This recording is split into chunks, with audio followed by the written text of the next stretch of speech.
नमस्कार किसान भाइयों, मैं पप्पू मुकेश धाकड़ बहुत दिनों के बाद आज यूट्यूब पे वीडियो लेके आया हूँ आप सभी के लिए।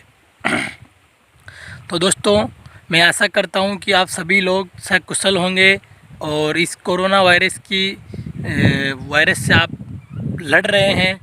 तो दोस्तों, बहुत दिनों के बाद एक ऐसा वीडियो जो मैं लेके आया हूँ उस पर अपन बात करने वाले हैं कि कपास की खेती किस प्रकार से करें और हमें कौन सा बीज लगाना चाहिए। दोस्तों, इस पर बात करते हैं क्योंकि देखो, मैं आज कर रहा हूँ कपास की खेती, तो मेरे पानी जा रहा है कपास में। आप देख सकते हो इस प्रकार से मैंने क्यारे बना रखे हैं और इस प्रकार से पानी जा रहा है। तो किसान भाइयों, आपको अभी मैं इसके बारे में पूरी डिटेल बताने वाला हूँ, आगे देखिए। दोस्तों, शुरू करते हैं आज का वीडियो। इस वीडियो में हम बात करने वाले हैं कि हमें सबसे अच्छा कपास, तो दोस्तों मैं लगा रहा हूँ मेरा अनुभव के हिसाब से अजीत 155 मेरे को अच्छा लगता है। और हमारे इधर के इसमें दवाइयाँ लोग कहते हैं कि कम छिड़कनी पड़ती है, ऐसी कोई बात नहीं है। कौन सा भी कपास लीजिए, दवाई हर बीज में उसका स्प्रे करना पड़ता है। तो दोस्तों, हमें क्यारे इस प्रकार से बना लेना चाहिए। और अब इसमें बात करते हैं तो 1 बीघे में 1 पैकेट यानी 450 ग्राम बीज हमें चाहिए होता है।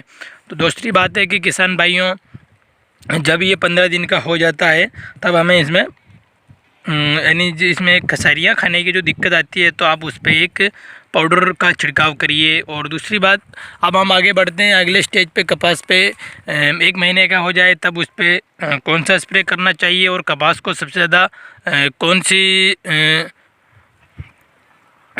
बीमारी से हमें ज़्यादस्ती होती है। तो दोस्तों, सामान्यतः मुख्य रूप से कपास की फसल में अमेरिकन इल्ली और गुलाबी इल्ली का सबसे ज़्यादा प्रकोप होता है। तो इसको कम करने के लिए हम इसको कम करके हम फसल को फ़ायदेमंद साबित कर सकते हैं और इनको कंट्रोल करके हम फसल को ज़्यादा उत्पादन ले सकते हैं। आज के समय में गुलाबी इल्ली के प्रतिरोधक क्षमता बॉल गार्ड के प्रति बढ़ती ही जा रही है, इसीलिए गुलाबी इल्ली का प्रकोप दिनों दिन बढ़ता ही जा रहा है। इस प्रादुर्भाव को कम करने के लिए ETL आर्थिक स्तर पर पहुंचाने पर बॉल गार्ड कपास पर इल्लियों का नियंत्रण के लिए सही कीटनाशक का छिड़काव करना अनिवार्य है। जब किसान बीटी कपास की खेती करता है तो उसके सोच में एक ही बात रहती है कि कपास पर इल्ली नहीं आती है, लेकिन कुछ किसान की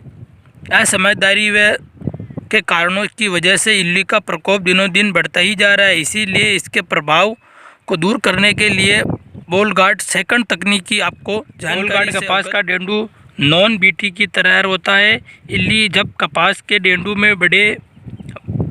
में अंडे देती है, जिससे कि इनकी संख्या एक बड़े पैमाने पर बढ़ जाती है और यह पौधे के भाग को खा जाती है, जिससे बॉल गार्ड कपास के अंदर एक प्रकार का श्लेषण प्रोटीन रहता है जो इल्ली के खाने से इल्ली लकवाग्रस्त हो जाती है और खाना पीना बंद कर देती है और 1-2 दिन में अंदर मर जाती है। कुछ रस चूसक कीटे, सफ़ेद मक्खी, हरा मच्छर, तेला माहू मकड़ी और रोग जैसे अल्टरनेरिया, एंथ्राकनोज ब्लाइट आदि रोग एवं कीटों के लिए योग्य कीटनाशक एवं फफूंदनाशक का छिड़काव जरूरी है। आप आपके पड़ोस में जो भी सलाहकार हैं उनसे सलाह लें कि हमें कपास में कौन सा मच्छर लग रहा है तो कौन सा कीटनाशक प्रयोग करें और हमारे कौन सी बीमारी आ रही है तो कौन सा फंगिसाइड हम यूज करें। तो आप इन बातों का बहुत ध्यान रखें। बॉल गार्ड तकनीकी एकीकृत हानिकारक कीट प्रबंध से कर सकते हैं, लेकिन पूर्ण रूप से सुरक्षित नहीं है। बॉल गार्ड कपास की बुआई 7 जून के बाद करें। मानसून बारिश का मौसम देखकर करें, क्योंकि मई के महीने में जल्द बुआई करने से इल्ली आने की ज़्यादा संभावना रहती है। तो किसान भाइयों, आप इस बात का ज़रूर ध्यान रखें। मैं जल्दी कर रहा हूँ, मेरे इधर खेत में कुछ कारण है कि इधर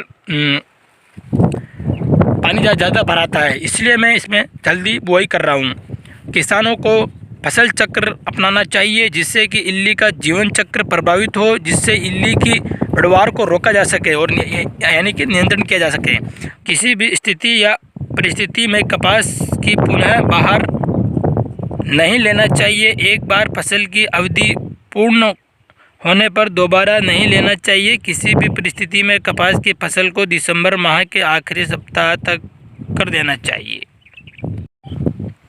अब आपको कपास किस प्रकार से लगाना चाहिए थोड़ी बहुत मैं बता देता हूँ। सबसे पहले फसल दूरी तय करें और सिंचित व काली भूमि में 120 × 45 सेंटीमीटर और हल्की भूमि में 105 सेंटीमीटर × 60 सेंटीमीटर दूरी रखें।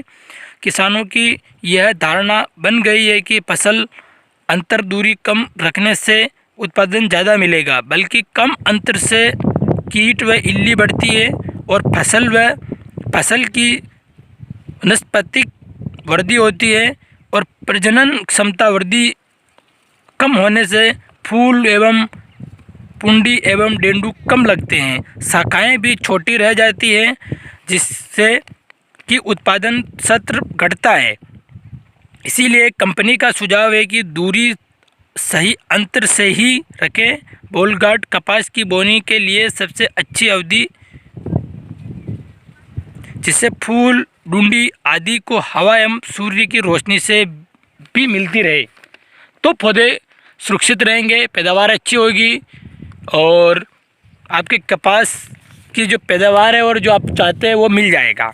मैं आपको बता देता हूँ कि इसमें पहली बार खाद की मात्रा बुआई के 30 दिन बाद 40 किलो नाइट्रोजन देना है और पोटाश देना है 20 किलो। दूसरी बार खाद की मात्रा 60 दिन बाद 40 किलो नाइट्रोजन 20 किलो पोटाश देना है। यानी कि बुआई के समय पे किसान भाइयों आप दे सकते हो, बुआई के समय पे आप नाइट्रोजन 40 किलो और फास्फोरस 60 किलो। बुआई के समय 15 से 20 दिन बाद अंकुरण के बाद आप इसमें कसारियाँ खा रही तो आप उसमें जो पाउडर आता है उसका छिड़काव कर सकते हैं। बेहतरीन डेंडू धारण क्षमता और पौधे में वृद्धि के लिए नाइट्रोजन 19-19-19 का प्रयोग करें 100 ग्राम प्रति टंकी के हिसाब से। उसमें ये निरंतरण 15 दिन के अंदर एक बार 15-15 दिन में इनका स्प्रे करते रहना है। अगर आप उसमें कोई फंगिसाइड या कीटनाशक का जब स्प्रे कर रहे हो तब भी इसको करना चाहिए, तब जाके आपके इसमें अच्छी से अच्छी फल फूल आएंगे और अच्छी पैदावार देखने को मिलेगी। बीज 4 से 5 सेंटीमीटर गहराई से ही बोएं। दोस्तों आपको वीडियो कैसा लगा मुझे कमेंट करके बताएं।